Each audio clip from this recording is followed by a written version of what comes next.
네, AIM 치유학교 오늘 첫 시간입니다. 자, 오늘 강의를 보면 첫 시간입니다. 치유사역의 유업이라는 주제고요. 본문 말씀은 갈라디아서 3장 29절입니다. 너희가 그리스도의 것이면 곧 아브라함의 자손이요 약속대로 유업을 이을 자니라라고 말씀합니다. 여러분 우리가 성경에 보면 구원이라는 단어가 나오는데 이 구원이라는 단어는 헬라어로 소조라는 뜻이 있습니다. 이 소조는 세 가지 뜻이 있는데요. 첫 번째는 구원이란 뜻이 있고요. 두 번째는 몸의 치유, 이것을 한국말로는 신유라고 하죠.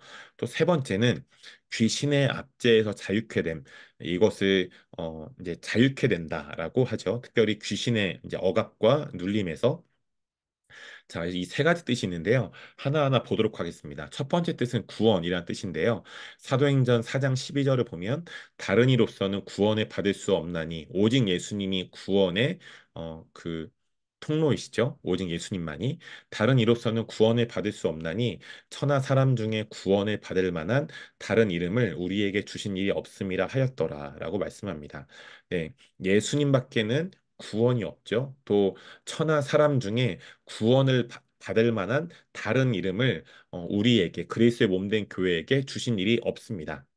예수님만이 구원이시죠.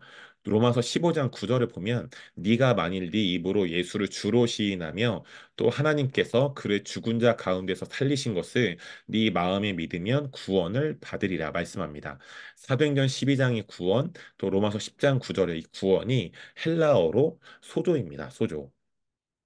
그리고 이 에베소서 2장 8절에 보면 너희는 그 은혜에 의하여 믿음으로 말미암아 구원을 받았으니 이것은 너희에게서 난 것이 아니요 하나님의 선물이라 말씀합니다. 여기서도 구원이란 단어가 헬라어로 소조죠. 여러분 그래서 아까도 말씀드렸지만 구원의 여정이 있는 것 같아요. 성경에 보면 우리가 예수님을 구주로 영접하면 거듭남이라는 구원을 받습니다. 이 구원은 절대 바뀌지 않지요.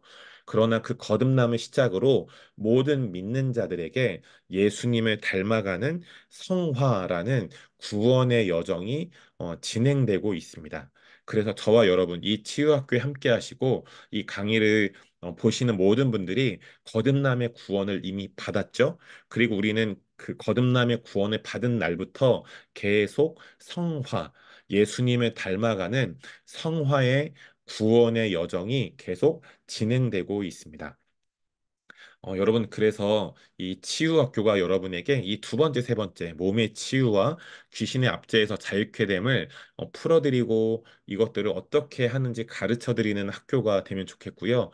또 원하는 것은 여러분 속사람의 치유와 성화라는 것이 있는데 이러한 것들이 여러분의 풀어지도록 그런 통로가 되는 학교가 되면 좋겠습니다. 자, 두 번째는 몸의 치유입니다. 우리가 알고는 신유라고 하죠.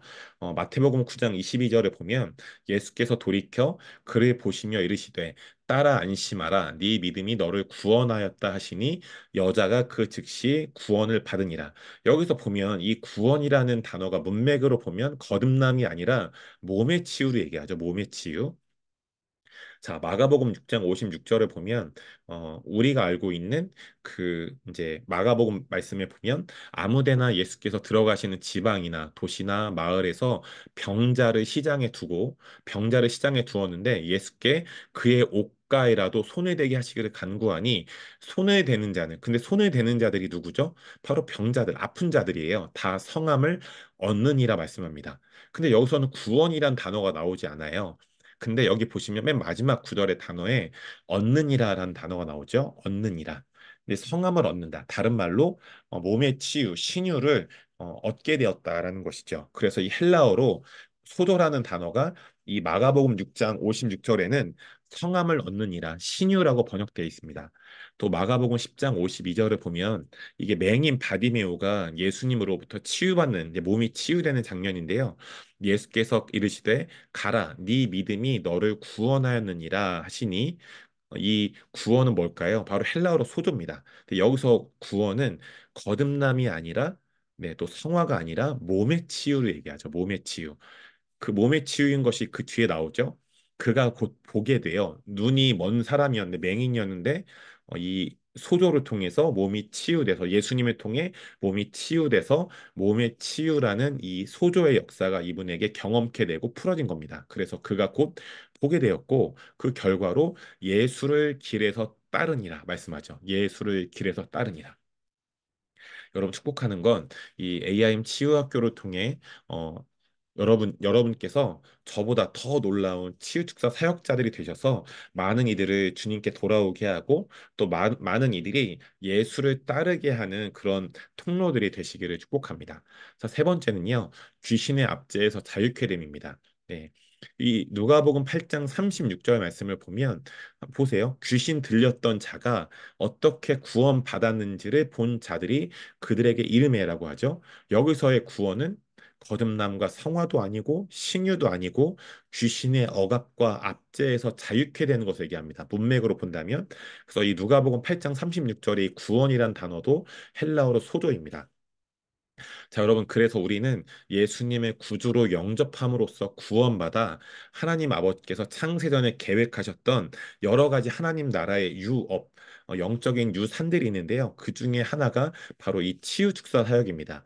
그래서 이 치유축사 사역의 유업을 하나님께서 만드신 질서에 따라 우리의 부모님들, 또 영적 권위자들, 리더들에게 넘겨주셨는데 그분들을 향한 우리의 존중과 공경을 통해서 우리가 유업, 영적인 유산을 받게 하신 것이죠.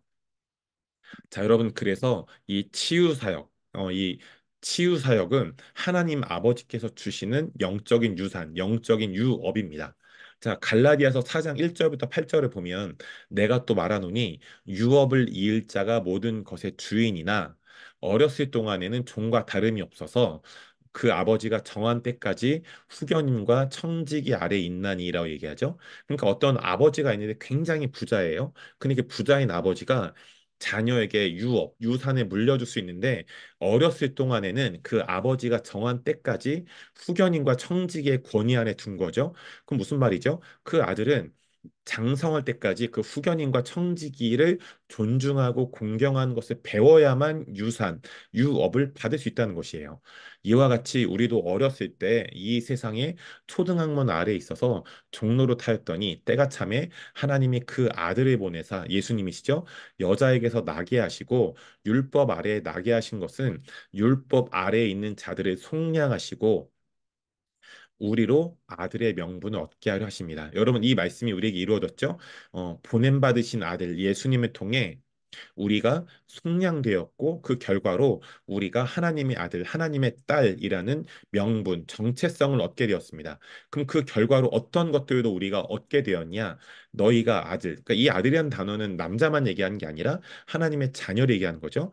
너희가 아들, 하나님의 자녀이므로 하나님이 그 아들의 영, 예수 그리스도의 영을 우리 마음 가운데 보내사 아빠, 아버지라 부르게 하셨다라고 말씀합니다. 여러분 그 뒤에 보면 이게 중요한 포인트가 이겁니다. 그러므로 네가 이후로는 이제는 더 이상 율법의 종과 노예가 아니라 우리가 하나님의 아들, 딸, 하나님의 자녀라 말씀이에요. 근데 중요한 말씀. 아들이면 하나님의 자녀라면 하나님 우리의 영원한 하늘 아버지로 말미암아 우리가 유업을 받을 자리예요. 여러분 하나님 아버지가 주시는 많은 정말 풍성한 유업이 있습니다. 근데 그 풍성한 하나님 나라의 유업, 유산 중에 하나는 무엇이냐? 바로 치유 사역이죠. 치유 사역. 여러분, 이 유업이 여러분에게 이미 있습니다. 그리고 이 유업이 더 풍성히 어, 함께 하시는 모든 분들에게 풀어지시기를 축복합니다. 네. 자, 그래서 이 치유 사역에 대해서 우리가 접근할 수 있습니다. 어떤 사람이라면 우리가 하나님의 아들, 딸이라면 누구나 접근할 수 있다라는 것이죠. 여러분, 그래서 예수님도 믿는 자에게 표적이 따르리니 뭐라고 말씀하시죠? 모든 믿는 자가 손을 얹은즉 병이 낫고 예수님 이름으로 귀신이 쫓겨간다 말씀하시죠. 그런데 그 성경 말씀 그대로입니다. 믿는 자가 그냥 안수받은 목사님들 또 선교사님들 전도사님들만 계신 게 아니라 그 믿는 자들 중에는 저와 여러분들 같은 성도님들도 계시죠. 네, 성도님들. 여러분 그래서 저는 이 시간 축복하는 건 이 성경의 말씀 또 성령님을 통해 치유 축사 사역은 안수받은 목사님들만 하는 거야라고 하는 이 패러다임이 벗겨지시고 하나님의 말씀 그대로 예, 패러다임이 여러분에게 입혀지시길 축복합니다. 여러분 좀 간증을 하나 해드리면 제가 예전에 전라도에 어떤 교회를 갔는데 그 교회는 저랑 굉장히 친한 교회예요.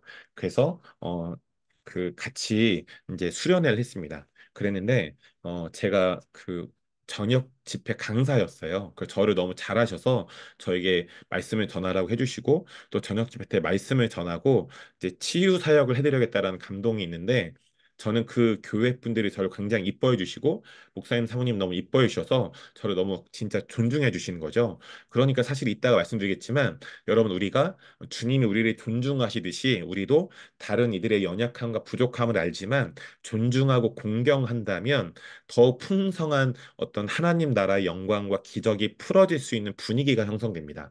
여러분 예수님도 고향에 가셨을 때 거기 고향에 있는 사람들에게 존중받지 못하셨죠. 멸시받으셨어요. 그랬는데 예수님이 어떤 은혜를 베푸시죠? 그래서 소수의 병자들만 안수해서 고쳤어요. 반대로 얘기하면 예수님을 온전히 그들이 멸시하지 않고 온전히 존중하고 공경했다면 소수의 병자가 아니라 정말 많은 사람들이 예수님의 고향에서 치유됐을 거예요. 그랬는데 그 교회 분들이 저를 너무 존중해 주셔서 치유 사역을 섬겨드리겠다 기도 사역 시간에 그런 마음을 받았는데 그런 감동을 주시는 거예요. 그 교회에 어린이들과 함께 치유 축사 사역을 풀어가면 좋겠다라는 마음을 주셨고 10살 이하의 그러니까 갓난 아기가 아니라 말을 제대로 할 수 있는 한 뭐 5세부터 10세까지의 우리 친구들 있잖아요. 어린아이들에게 좀 나와달라고 부탁했고 아이들이 진짜 뭔지 모르고 나온 거죠. 근데 저랑 이렇게 조금 조금씩 아는 사이라 부탁을 했어요. 목사님 도와줄 수 있을까 했더니 해보겠다는 거예요. 그래서 오늘은 제가 이 친구들과 함께 치유 사역을 해드리겠습니다라고 했어요.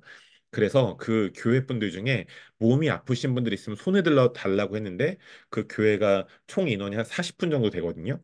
근데 아이들이 한 6명 정도 나왔을까요? 잘 기억이 안 나는데 그럼 34분이 계시는 거잖아요. 근데 목사님 사모님까지 34분 손을 다 드시는 거예요. 근데 참고로 그 교회 목사님과 사모님이 네, 진짜 놀라운 치유 사역자들이시거든요. 너무 겸손하신 거죠. 그러니까 목사님, 사모님 포함해서 34분이 다 손든 거예요. 그러니까 애들 말고는 그 교회 구성원이 다 손을 들었죠. 그래서 제가 아이들에게 애들아 가서 그 한 분 한 분을 돌아다니면서 손을 얹고 목사님의 기도를 따라해줘 예수 이름으로 나을지어다라고 돌아다니면서 손을 얹고 기도해줘라고 했습니다. 그랬더니 애들이 빤히 쳐다보다가 목사님이 끝나고 맛있는 거 사줄게, 뭐 과자 사줄게, 사탕 사줄게 하니까 아이 좋아 이러면서 애들이 하는 거예요. 여러분 결국은 제가 안수하지 않고 그 아이들이 얹으면서 애들이 고사리 같은 손으로 얹고 아빠들 또 엄마들 또 권사님들, 집사님들, 또 목사님, 사모님의 손을 얹고 기도한 거죠. 제가 안수하지 않았어요. 놀라운 건 그 아이들이 기도했는데 34분이 다 치유됐습니다. 여러분, 그러면 안수받은 목사님들, 이 치유 사역이 안수받은 목사님들과 전도사님과 선교사님들에만, 이분들에게만, 전유물일까요? 이 치유 사역은 안수받은 분들에게만, 그 가능한 전유물입니까? 아닙니다. 성경에 보면 모든 믿는 자가 가능하다 했죠.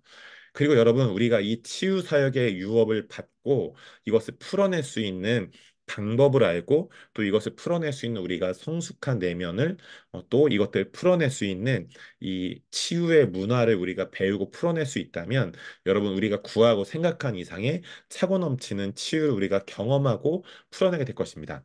자, 그러면 치유 사역의 유업을 받기 위해서는 어떻게 해야 될까요? 여러분, 물론 기도를 많이 하는 방법도 있습니다. 그러면 기도를 많이 하지 않으면 이 치유 사역의 유업을 받고 풀어낼 수 없을까요? 여러분, 기도는 많이 하시면 좋죠. 네, 그런 방법도 절대 무시하지 않습니다. 근데 여러분, 기도라는 건 뭐예요? 하나님과의 친밀함을 위한 거잖아요. 네, 여러분, 그래서 전 축복합니다. 기도를 많이 하시는 방법도 좋습니다. 그런데 그 기도를 많이 하시는 건 하나님과의 친밀함, 또 우리가 먼저 나를 돌아보아야 우리가 성숙하고 정결한 삶을 살 수 있잖아요. 그 하나님과 친밀함을 쌓고 나를 돌아보고 다른 이들을 중보하는데 이 기도를 많이 하시면 좋겠습니다. 근데 기도를 많이 하는 것보다 더 효과적인 방법이 세 가지가 있는데요. 첫 번째는 육신의 부모님을 공경해야 합니다. 자, 신명기 5장 16절, 에베소서 6장 2절부터 3절에 보면 같은 말씀이 있죠. 네 부모를 공경하라. 이로써 네가 잘되고 땅에서 장수하리라. 우리가 부모를 공경하면 형통하고 또 장수하게 된답니다. 여러분, 그래서 하나님은 질서를 어기시면서 우리에게 유업을 주진 않으십니다. 저도 마찬가지입니다. 어, 저희 그 어머님 얘기를 해드리면 저희 아버지 어머니가 결혼하시고 저를 이제 출산하셨는데 저희 어머니가 그때 희귀병에 걸리셨던 것 같아요. 정말 저희 어머니가 지금도 날씬하신데 그때 막 쭉쭉 말라가면서 막 온몸이 아파온 거예요. 그래서 내가 진짜 죽겠구나 본인이 싶으셨던 거죠, 어머님이. 그래서 그때 병원에 가서 정밀 검사를 했는데 병원에선 당신이 아픈 데가 하나도 없다는 거죠. 건강합니다라고 하는 거죠. 근데 그때 저희 어머니 불신자셨고 많은 방법을 써봤는데 낫지 않아서 마지막으로 쓰신 방법이 그냥 전통적인 성령 사역을 하지 않는 전통적인 교회에 가서 주일 예배를 드렸는데 주일 예배를 드리고 나서 모든 교회는 그 목사님 축도로 끝나잖아요. 담임 목사님. 그 교회 담임 목사님이 축도를 하셨는데 그 자리에서 어머니 휘병이 싹 났습니다. 지금도 어머님은 그 병으로는 정말 고통스러워하지 않으세요. 아파하지 않으세요. 그러니까 제가 어, 치유 사역을 섬기게 된 어떤 주요한 원인 중에 하나는 여러분 제가 여러분의 연약함을 밝히면 제가 목사지만 솔직히 기도 많이 하지 않습니다. 네, 기도량이 많은 목사가 아닙니다. 기도량이 많다면 제 목이 이렇게 목소리가 깨끗하지 않겠죠? 근데 물론 기도도 많이 해야 되겠습니다. 올바른 동기로. 네, 근데 감사하게 저희 아버지 어머니 저희 가문에 이 치유 사역에 초자연적인 사역의 유업이 있었던 거예요. 그래서 그 유업을 통해서 육신의 부모님의 공경함을 통해 이 치유 사역의 유업을 받게 되었습니다. 그리고 이 육신의 부모님을 공경하는 건 또 밑에 두 번째, 세 번째 원리도 한 번 됐다고 더 이상 안 하는 게 아니라 지속적으로 우리가 순종해서 나가야 할 것입니다. 두 번째는 영적인 부모들, 권위자들, 리더들을 존중해야 합니다. 마태복음 10장 41절에 보면 선지자의 이름으로 선지자를 영접하는 자는 선지자의 상을 받는데요. 의인의 이름으로 의인을 영접하는 자는 의인의 상을 받는데요. 근데 이 영접이라는 단어는 환영해서 누군가를 환영하고 대접한다는 뜻입니다. 더 쉽게 말하면 영접이라는 단어는 존중이라는 말로 바꿔 쓸 수 있는 거죠. 하나님은 먼저는 우리 육신의 부모님 또 동시에 우리가 영적인 부모로 섬기는 분들, 권위자들, 리더들에게 이 하나님 나라의 영적인 유업들을 주셨습니다. 그리고 우리가 하나님께서 세우신 이러한 분들을 온전히 존중하고 공경할 때 그 유업들을 받게 되죠. 그런데 우리가 온전히 공경하지 않고 존중하지 않는다면 우리는 그 하나님 나라의 유업을 받아서 이 유업을 풀어내기보다는 내 힘과 능력으로 나의 어떠함으로 이렇게 하나님의 그 사역을 풀어내려고 하는 것이죠. 근데 이런 것은 한계가 있고 한계가 있습니다. 또 사실은 이런 동기가 건강한 것은 아니죠. 왜요? 여러분 우리가 사역한다는 건 우리의 것을 사용하는 것이 아니라 하나님이 주신 것들을 우리가 경험하고 또 사용하는 거잖아요. 여러분 그래서 베드로가 나면서부터 앉은 뱅을 일으킬 때 내게 있는 것을 너에게 준다고 말씀하죠. 여러분 우리는 하나님이 우리에게 경험케 하신 것만 다른 이에게 줄 수 있습니다. 여러분 그래서 이 치유 학교를 통해 제가 여러분에게 축복하는 건 육신의 부모님을 공경하지 못하셨던 분들이 있다면 그 내면의 치유가 풀어짐으로써 육신의 부모님을 공경케 되는 역사들이 풀어지게 축복하고요. 또 영적인 부모들, 리더들, 권위자들을 온전히 존중하지 못하셨던 어떤 아픔과 상처가 있는 분들이 있다면 제가 절대 강요하지 않습니다. 이 치유 학교를 통해 여러분의 삶을 통해 깊은 치유를 받아서 그러한 분들을 존중할 수 있는 지경으로 나아가시기 축복합니다. 또 세 번째는요. 이 치유 사역을 잘하고 계신 믿음의 선배님들 또 동료들에게 임파테이션을 받으시고 또 다른 사람들에게 여러분이 받은 치유의 기름 부음과 은사를 임파테이션 해주시길 바랍니다. 자, 디모데후서 1장 6절 7절에 보면 그러므로 내가 나의 안수함으로 네 속에 있는 하나님의 은사를 다시 불의뜻하게 하기 위하여 너로 생각나게 하노니라고 하죠. 여러분 여기서 안수라는 것은 그냥 머리에 손을 얹는 것뿐 아니라 우리가 다른 지체들 혹은 우리의 몸에 어떤 부위든 손을 얻는 걸 안수라고 합니다. 여러분, 그래서 여러분이 앞으로 치유축사 사역을 하실 때, 가능하시면, 다른, 제가 에티켓도 나중에 알려드리겠지만, 꼭 여러분이 다른 이들에게 치유 사역을 하실 때는 꼭 물어봐 주세요. 제가 당신의 몸에 손을 얹어도 될까요? 물어봐 주시고, 그분들이 허락하는 부분까지만 들어가시면 좋습니다. 네. 제 몸에 손 얹지 말아주세요 하는 분도 반드시 있겠죠? 그럼 손을 얹지 않고 그냥 뻗고만 하는 거예요. 그분이 보호되는 그 분위기 안에서. 근데 안수라고 할 때 우리는 무조건 머리 얹는 것만 생각하는데 어 그런 그 머리뿐 아니라 그 다른 지체들의 또 우리의 몸에 어떤 부위는 손을 얹는 게 안수겠죠. 그래서 다 그 우리가 사역자로서 사역을 섬길 때 피사역자의 양해를 구하고 그들이 허락하는 만큼. 근데 그들이 안수하도록 허락했다. 그러면 제가 어깨 정도가 가볍게 안수할 수 있는 그 좋은 부위가 되겠죠. 근데 어 사역을 풀어나갈 때 나도 민망하고 피사역자도 민망한 부위는 굳이 안수하지 않으셔도 좋습니다. 그런 부위는 그냥 손만 뻗고 기도해도 되고 굳이 손을 안 얹고 기도해도 치유가 될 겁니다. 근데 중요한 것은 이 안수가 하나님의 은사를 다시 브레이트하게 하는 통로다라 말씀해요. 근데 이 안수라는 것은 우리가 지혜롭게 해야겠지만 모든 믿는 자들이 다 가능합니다. 그러니까 여러분 이런 거 있잖아요. 가족끼리 예를 들어 자기 전에 손을 잡고 기도한다. 그것도 안수죠. 또 부부가 서로의 어깨에 손을 얹고 기도해 준다. 이것도 안수입니다. 여러분 그래서 진짜 그 이런 다양한 안수, 내가 안수의 사역을 통해서 어, 그 여러분 안에 있는 이 하나님의 은사가 다시 불이 일어나게 축복하고요. 또 여러분을 통해 또 다른 분들 안에 있는 여러분의 안수를 통해서 다른 분들 안에 있는 하나님의 은사가 다시 불이 일어나게 축복합니다. 근데 이 안수와 은사를 주신 목적은 바로 다른 이들을 섬기기 위함이죠. 그래서 고린도전서를 보면 성령님의 은사에 대해서 고린도전서 12장에 언급하면서 이것들이 존재하는 이유는 다른 사람들을 유익하게 하기 위함이다라고 말씀합니다. 여러분, 그래서 우리가 은사와 기름 부음, 권능의 또 권세의 모든 동기는 다른 사람들을 섬기기 위한 것이죠. 네. 자, 그리고 디모데전서 4장 14절 16절에 보면 네 속에 있는 은사 곧 장로의 회에서 안수받을 때 예언을 통하여 받은 것을 가볍게 여기지 말라. 자, 안수를 받을 때 무언가를 받았대요. 근데 그걸 가볍게 여기지 말래요. 네, 뭐겠습니까? 여러 다양한 의미가 있겠지만 영적인 유업들을 안수를 통해 또 예언을 통해 받은 것이죠.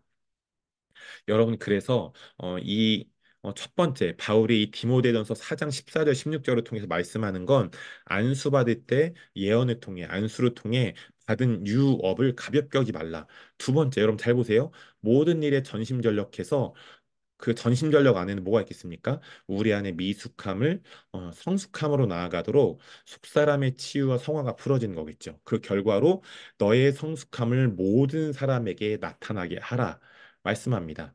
그리고 히브리서에는 이런 말씀도 있어요. 모든 사람과 더불어 화평함과 거룩함을 따르라. 이것이 없이는 아무도 주를 보지 못하리라 말씀하죠. 여러분 그러니까 처음부터 우리가 모든 사람과 성숙함, 화평함, 거룩함을 이루지 못하겠지만 우리의 미숙함과 다른 사람과 화평하지 못함과 또 거룩하지 못함이 점점점 성화되고 정결케 됨으로써 모든 그 범위가 확장되는 것이죠.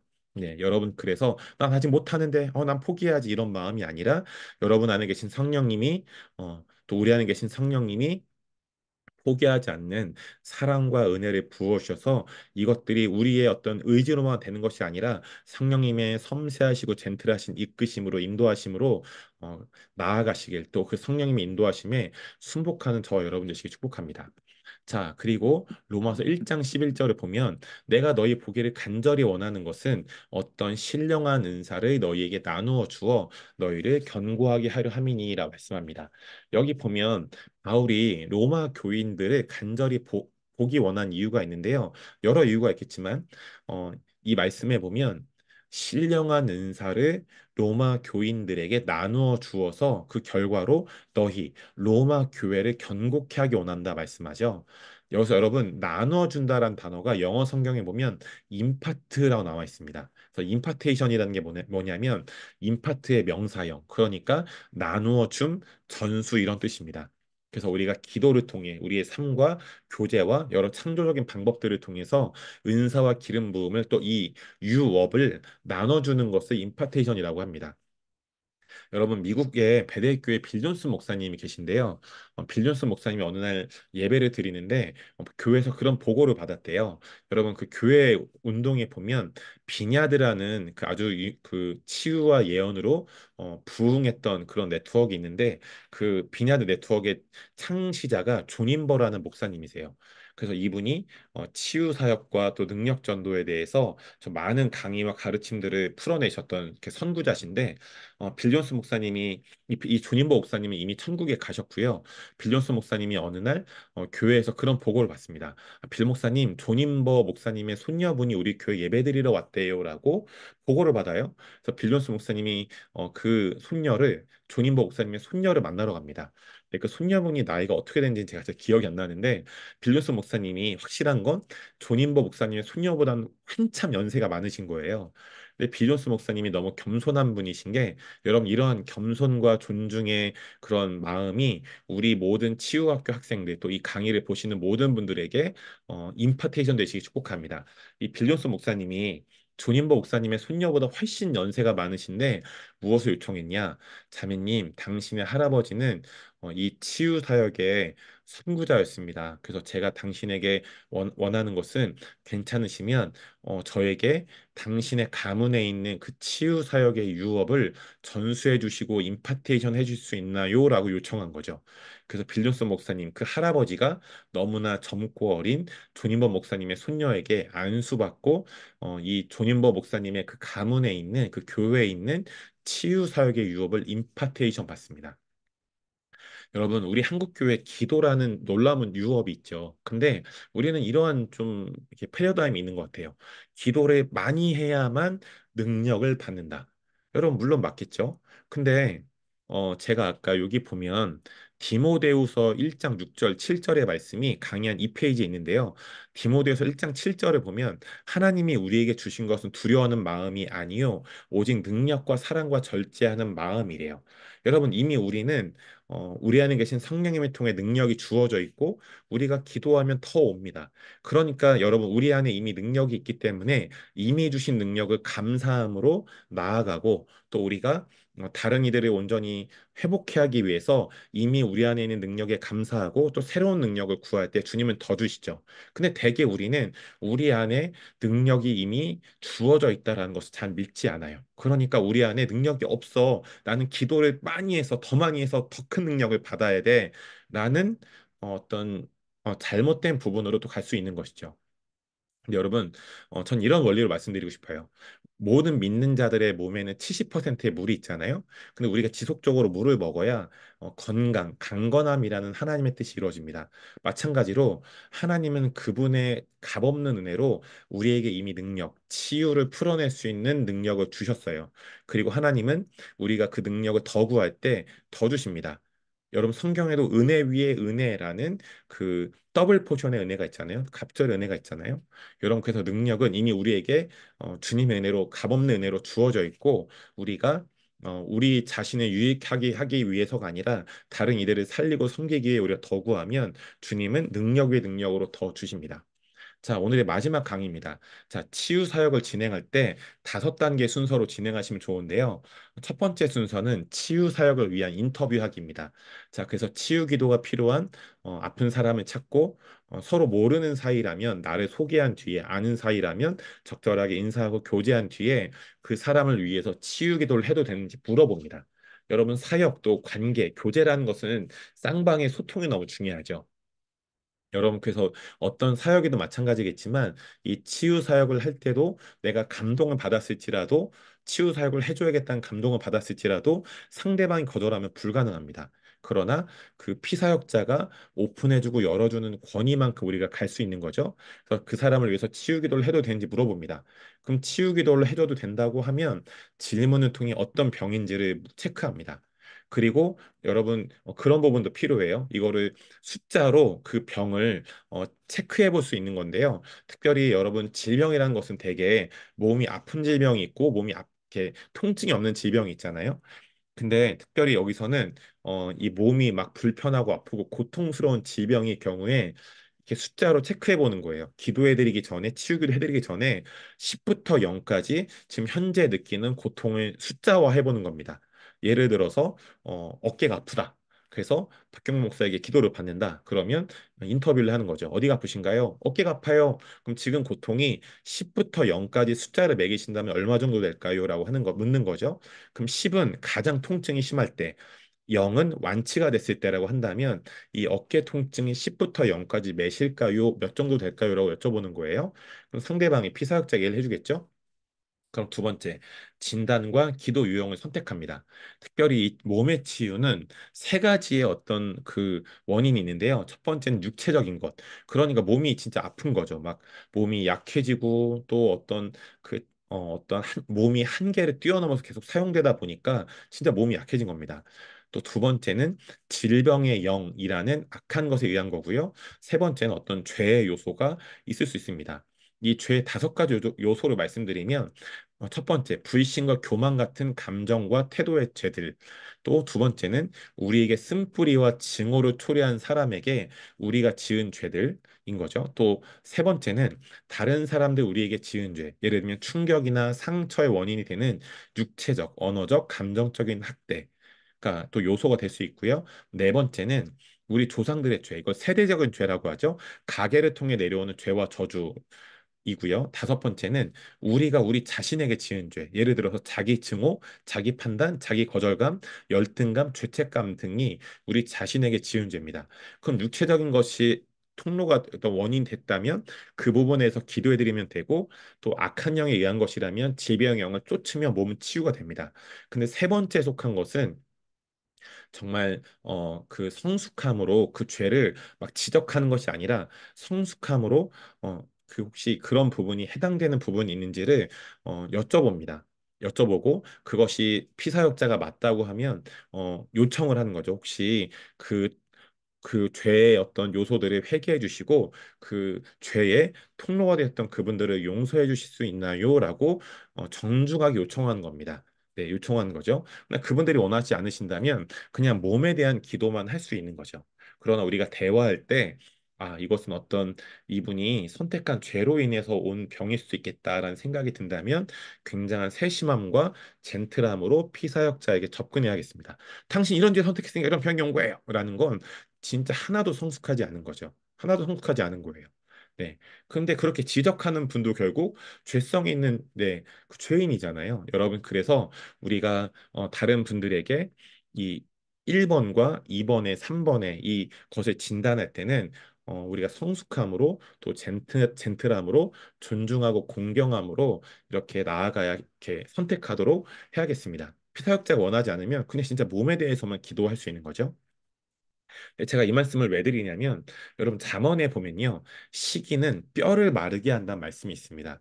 그러니까 시기라는 것은 누군가를 미워하고 증오하고 혐오하고 그 멸시하는 마음이잖아요. 이런 마음을 우리가 선택하게 되면 그러한 것이 어떤 그 요소가 돼서 결국 우리의 뼈에 영향을 미친다라는 것이죠. 여러분 그래서 1950년도에 미국의 의학계에서 어떤 것이 나왔냐면 용서가 사람들의 몸을 건강하게 한다라는 연구 결과를 발표했어요. 여러분 성경에 이 말씀이 있죠? 용서하지 않으면 너희를 옥졸들에게 갇히게 할 것이다라고 예수님 말씀하시죠. 옥졸들은 뭐예요? 감옥을 지키는 부하들이잖아요. 그러니까 용서하지 않으면 감옥의 부하들에게 갇히는 것처럼 용서하지 않으면 마음과 몸에 자유가 없다는 것이죠. 근데 그 자유는 치유와 동의어기도 하잖아요. 여러분 그래서 우리가 우리의 몸이 아플 때도 내 몸이 진짜 약해진 건지, 질병의 영에 우리가 문을 연 건지, 아니면 내가 선택한 내면의 이런 죄 다섯 가지 요소 중에 내가 선택한 어떤 것 때문인 것인지를 우리가 우리 자신을 자가 치유할 때도 또 다른 분을 섬길 때도 좀 세심하게 잘 보아야겠고요. 또 이것이 특별히 2번, 3번의 영역, 또 1번의 영역도 우리가 이렇게 섬기며 나아갈 때는 존중과 성숙함이, 젠틀함이 필요합니다. 자, 그 다음에 기도의 유형을 정합니다. 먼저 성령님 초청합니다. 예를 들어서 성령님 오시옵소서 이분 안에 임하셔서 치유와 자유가 필요한 신체 부위에 성령님의 능력을 더해 주십시오라고 기도합니다. 먼저는 성령님이 초청한 기도를 하고요. 그리고 우리가 그 다음에는 우리가 성령님 인도하심 따라 자유롭게 기도할 수 있는데 되도록이면 간구 기도 예를 들어서 주님 이분의 몸을 낫게 해주세요라는 기도를 하실 수도 있지만 그런 기도를 주님이 받으십니다. 그러나 가능하다면 명령하여 선포하는 기도를 해주세요.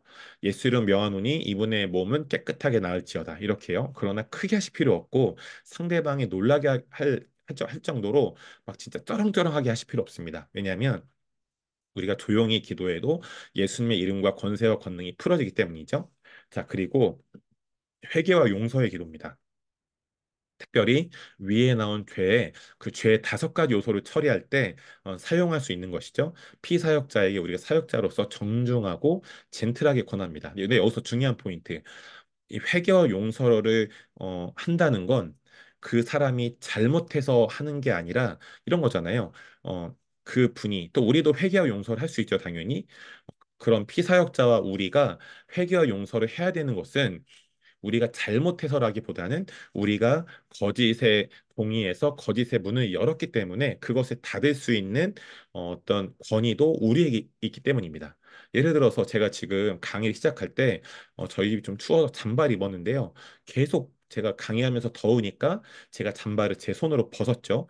근데 여러분 제가 더운데 다른 사람에게 잠바를 벗겨달라고 할 수 있지만 그냥 사실은 잠바를 내가 입었기 때문에 잠바를 내가 벗을 수도 있잖아요. 여러분, 그래서 내가 떤 거짓된 것을 선택했다면 성령님의 인도하심으로 회개와 용서를 할 수 있는 그런 그 권위가 우리에게 우선적으로 있습니다.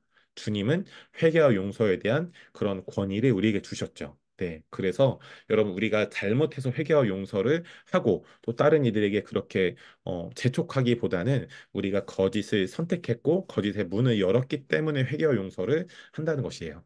그리고 마귀의 역사, 귀신의 역사로 인한 질병일 경우에는 꾸짖는 기도를 합니다. 예를 들면 이런 거죠. 예수님 이름으로 이 질병의 영을 결박하고 예수님 이름으로 명령하노니 이 사람의 삶에서 몸과 마음에서 나올 것을 선포하노라 명령한다라고 꾸짖는 기도를 할 수 있습니다. 그리고 감사 기도로 치유 사역을 섬길 수도 있는데요. 빌립보서 말씀 4장에 보면 너희 구할 것을 감사함으로 아뢰라고 했죠. 그러니까 아직 치유되지 않았을지라도 아직 피사역자든 뭐 사역을 받는 분이든 사실 감사 기도는 우리가 사역자로서 다른 분에게 이 감사 기도를 요청할 수도 있지만 우리가 그냥 다른 분들에게 또 우리 자신에게 감사 기도로 몸의 치유를 선포할 수 있습니다. 그러니까 우리든 다른 사람이든 아직 치유되지 않았을지라도 이미 치유된 것처럼 믿음으로 하나님께 감사드리면서 기도할 때 치유가 급격하게 진행되는 거죠. 예를 들어 내가 허리가 아프다. 혹은 피사역자가 허리가 아프다라고 할 때 우리가 사역자로서 그런 기도를 하도록 이렇게 인도해 주는 거예요. 혹은 그 피사역자인 본인들이 이렇게 감사 기도로 치유를 풀어낼 수 있도록 요청하고 설명해 주는 겁니다. 예를 들어 진짜 예를 드는 거예요. 제가 허리가 아픕니다. 그러면 이렇게 기도할 수 있잖아요. 대개는 예수를 명하노니 내 허리는 나을지어다. 네, 이건 당연히 해야 되는 거고요. 좀 더 주님은 우리가 이 치유 사역을 풀어낼 때 더 높은 차원의 믿음을 우리가 높은 차원의 믿음으로 나아가서 치유를 풀어내기 원하시죠. 근데 우리가 감사 기도로 치유 사역을 풀어낸다는 건 이겁니다. 예를 들어서 박경록이라는 사람 안에 허리가 아픈데 예수 이름으로 나을지어다라고 하는 것도 좋지만 이렇게 감사 기도로 치유를 선포하는 거죠. 주님, 저의 허리를 이미 낫게 해주셔서 감사합니다라고 간략하게 기도하는 거예요. 근데 이게 맞습니다. 왜냐하면 2000년 전에 예수님 십자가에 죽으시고 부활하심으로 이미 치유를 다 이뤄 놓으신 거죠. 그래서 우리가 이 예수님이 2000년 전에 십자가와 부활로 이뤄 놓으신 그 치유를 어, 감사드릴 때 이 우리가 구한 것을 받게 되는 것입니다. 받게 되는 것이에요. 이따가 우리가 저희가 또 오늘이든 또 계속되는 이 치유 학교를 통해 이 감사 기도로 또 꾸짖는 기도로 명령 기도로 회개와 용서의 기도로 성령님이 초청하는 기도로 우리가 치유 사역을 실습해 볼 것입니다. 또 세 번째는 기도로 사역하기예요. 기도의 종류를 정했다면 성령님이 초청한 뒤에 눈을 뜨고입니다. 가능하시면 눈을 뜨고 치유 기도를 시작합니다. 왜냐하면 눈을 뜨고 해야 되는 이유는 성령님이 어떻게 역사하는지 우리가 함께 보고 그 성령님의 인도하심을 세심하게 쫓아가기 위함이죠. 그리고 치유가 바로 일어나지 않으면 성령께 어떻게 기도해야 할지를 물어보면서 성령님이 주시는 감동을 따라 기도합니다. 네 번째는 다시 인터뷰하기인데요. 아까 저희가 인터뷰할 때 그 이렇게 통증과 고통을 몸의 통증과 고통과 질병을 숫자로 매겼다고 그랬죠. 자, 치유 사역이 끝나면 기도를 받으신 분의 아픈 곳이 총 100 혹은 10에서 얼마 정도의 퍼센트와 얼마 정도의 퍼센트로 통증과 고통이 감소했는지 인터뷰하고요. 또 한 번의 기도로 70에서 80. 예를 들어서 한 번 우리가 기도 사역, 치유 기도 사역을 섬겼는데 10에서 7에서 8이 줄어서 한 2, 3이 남았다. 그러면 축복 기도를 해주고 한 번의 기도로 10에서 혹은 100에서 절반이 치유됐다. 그러면 몇 번 더 치유 기도를 해준 뒤에 40에서 50에서 몇 퍼센트로 혹은 4에서 5에서 몇 퍼센트로 통증과 고통이 감소했는지 인터뷰해 봅니다. 그럼 좋아짐 인터뷰를 마치고요. 네. 그리고 조금 더 뭐 계속 만약에 40, 50에서 몇 110이었는데 몇 번 치유 사역을 해주니 40, 50으로 줄었다. 몇 번 더 해주니 40, 50에서 20, 30으로 줄었다. 그러면 축복 기도로 마치고 오늘 하루 푹 쉬게 합니다. 그러면 자고 그 다음날 온전히 치유된 역사를 보시게 될 거예요. 그리고 이 인터뷰 단계에서 치유 사역을 받은 대상자가 전에는 할 수 없었던 행동을 좀 이렇게 너무 이렇게 세지 않게 네, 해보라고 사랑으로 권면할 수 있습니다. 예를 들어 어깨가 너무 아파서 어깨가 안 돌아가는데 여러분이 치유사 사역을 사역자로 섬겼어요. 그리고 나서 이제 인터뷰하는 시간에 한번 이렇게 정중하게 요청해 보는 거죠. 혹시 괜찮으시면 예전에 할 수 없었던 이 어깨를 돌려보는 행동을 해보실 수 있나요? 요청합니다. 그럼 그분이 너무 아프지 않은 정도로 부드럽게 돌리다 보면 네, 이미 치유가 되어 있던가 아니면 이 어깨를 돌리면서도 치유가 됩니다. 여러분, 그래서 하나님의 뜻은 언제 어떻게든 치유가 풀어지는 거예요. 네, 치유가 풀어지는 거죠. 네, 그래서 지난 저희가 치유학교 때도 저희가 치유 사역을 해드릴 때, 치유 실습을 할 때 그 자리에서 치유가 되는 분도 있지만, 그 다음날 치유되신 분도 있고요. 또 어떤 분은, 이 중에 계신 어떤 분, 제가 성함 말씀드리지 않는데, 저랑 그냥 상담을 했고, 또 그분이 감사하게 그 상담에 대해서 믿음으로 이제 행동을 하셨는데, 그날 진짜 그 몸이 치유가 되신 거예요. 어느 정도. 근데 그리고 몇 번 더 저랑 이렇게 상담해 보실까요? 라고 하고 나서 그 다음날 여기 그분이 이제 요청하셨던 몸의 부위가 좋아지시는 또 분도 계세요. 여러분 그러니까 내가 방금 기도했는데 치유가 안 됐다. 거기에 절망하실 필요 없습니다. 주님은 계속 치유를 일으키시죠.